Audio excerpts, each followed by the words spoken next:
Hello, this is a complete price to performance guide of every modification on the M1A. So first, all amounts are in rubles. Any amounts in dollars or euros are converted to rubles. Anything with an asterisk means it's found only on the flea market. Anything in parentheses is the price to performance of the improvements from the stock modification. The color code in the bottom left should be very self-explanatory. So in the example on the top, you can see that Mod 2 is the standard modification that comes with the gun. And then Mod 3, because of the highest recoil reduction, its price for every point of recoil is the lowest out of the three. And then with the additional ergo, it still happens to be the best price to performance overall.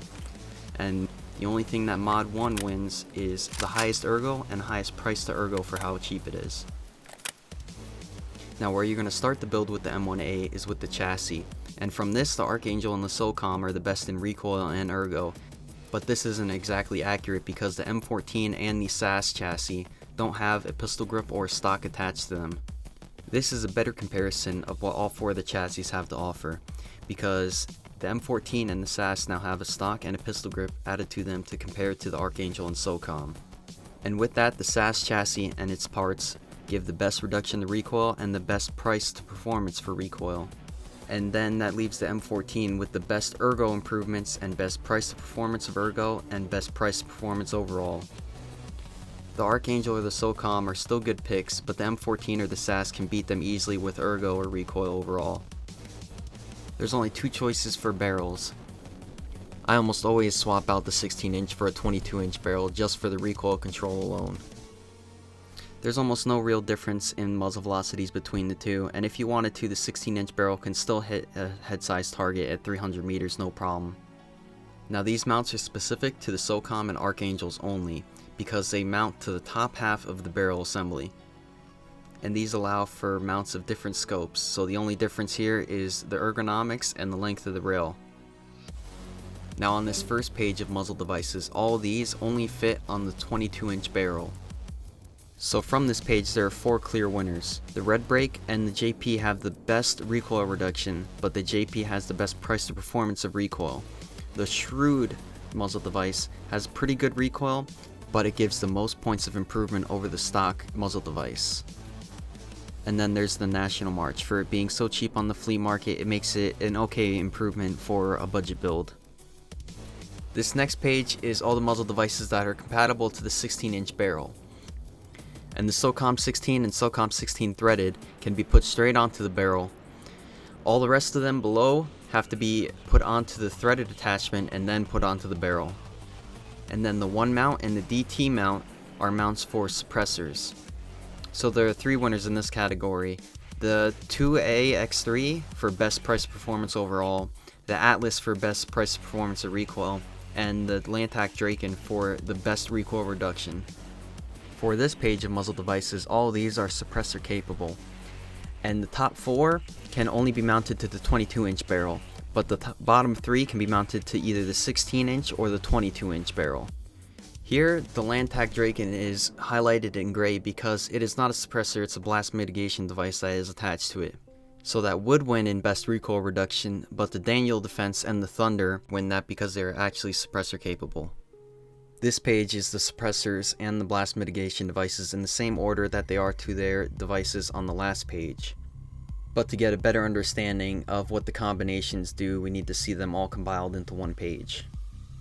So here are all the suppressors and blast mitigation devices with their respective brakes. And the Lantac would win this for best recoil reduction, but again it's highlighted in gray because it is not a suppressor, it is just a blast mitigation device that can be attached to it. Now there are some clear do's and don'ts on this page. The one mount and the DT mount for the Gemtech and the Hybrid don't give any improvements compared to the stock muzzle device, so it wouldn't be worth it for the price. So any pick of the top four for a suppressor combination is fine in my opinion, with the two standouts being the Daniel Defense Wave for the highest recoil reduction and the Thunder Ultra for being the best price to recoil overall and being the cheapest out of all the options. Now these pistol grip options can only be fitted onto the Troy SAS chassis only, and either the MOE pistol grips are the best in ergo, but there is a steep increase in price because they can only be found on the flea market.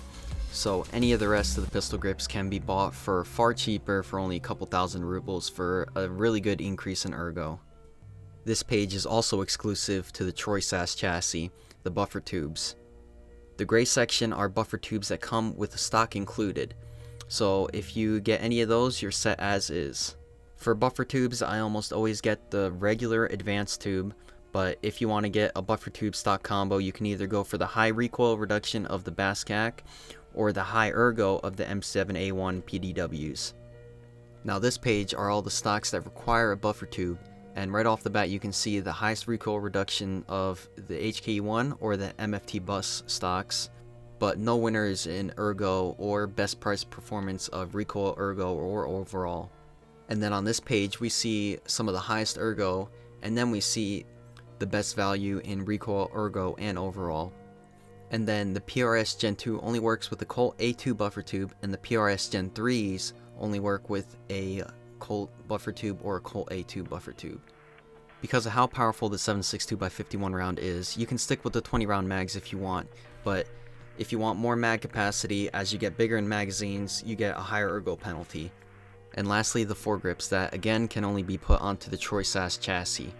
And from this page you can see the RK2 is the best in recoil reduction, the Fortis Shift is one of the best in ergonomics, but the RK0 is the best by far in price to recoil. And then for price overall, this is the only category that is calculated differently instead of 1-to-1. Every point of recoil is worth 3.62 times as much as a point of ergo. And that's because on almost every foregrip there's way more ergo than recoil reduction, so this gives a better representation of price to performance for ergo and recoil overall. And there are multiple standouts for price to performance overall because there's a lot of good foregrips. The top tier in recoil reduction are pretty steep in price, so they aren't standouts in price to performance in any way. But with 3 points of recoil reduction, the RVG and the RK0 are the best price to performance overall for that. For 2 points of recoil reduction, the UVG Tactical is the best price overall. And then on this page we see the lower half of recoil reduction, but the Cobra Tactical ties for the best ergo out of all the foregrips.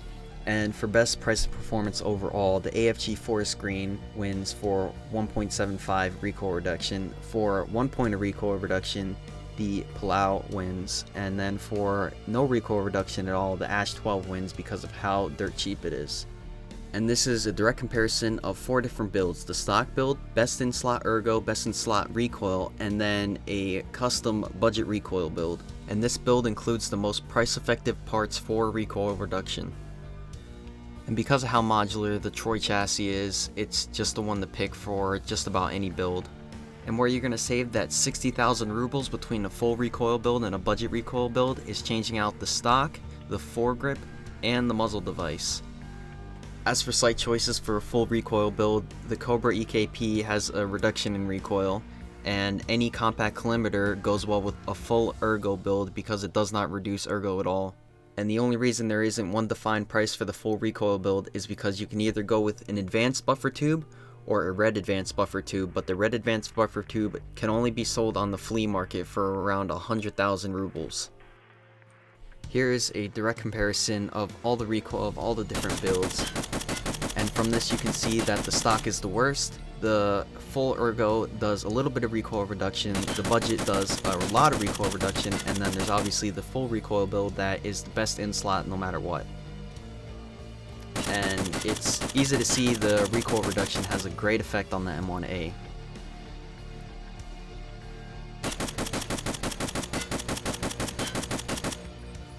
And now to compare the ADS times, the stock being the worst of half a second, the full ergo being near a quarter of a second, and the budget recoil and the full recoil falling almost in between. And I don't know if there's a formula yet for the weight and ergo stack to affect the stamina drain over time while ADS, but the stock has the best stamina drain time for it being the lightest, even with the lowest ergo. The full ergo having the highest ergo but still being really heavy has the best time out of the 3 custom builds. And the worst build is the full recoil having the heaviest build and one of the lowest ergo.